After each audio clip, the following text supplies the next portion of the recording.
Comme son nom l'indique, l'île de Beauté a tout pour elle, des plages sublimes et de magnifiques montagnes. Le problème, c'est qu'en dehors du petit train qui relie Île-Rousse à Calvi, pour circuler, il n'y a rien, à part bien sûr la voiture.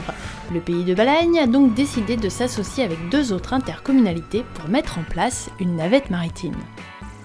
Quelles sont les difficultés qui vous ont amené à penser à cette idée de navette maritime? Les difficultés, c'est les temps de transport.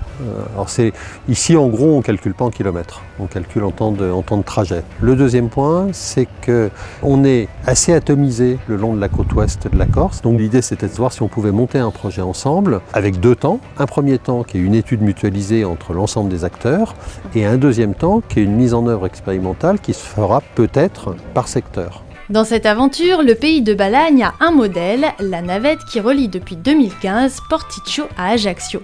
Même si la situation dans le golfe d'Ajaccio n'est pas la même que dans Suite-Propriane ou dans la Balagne, on a tout intérêt à travailler ensemble, à mutualiser les expériences et à essayer de progresser. On va aller vers à Ajaccio, comment ça se passe? Voilà, vous allez regretter de ne pas le faire par la mer.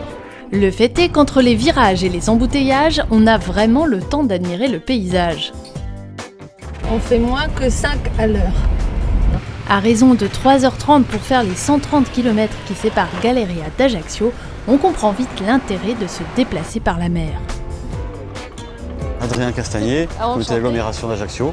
Ok, donc c'est vous qui vous occupez de la navette? Absolument. Avant la navette, comment ça marchait?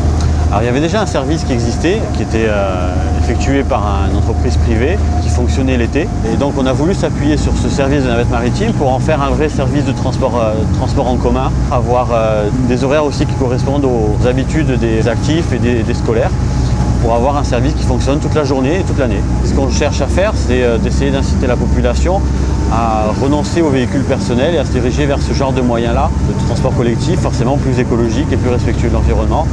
On avait fait des enquêtes à plusieurs reprises. Et alors? Une grande majorité, je crois qu'on était autour de 75-80%, auraient utilisé leur véhicule personnel si ce service-là n'avait pas existé.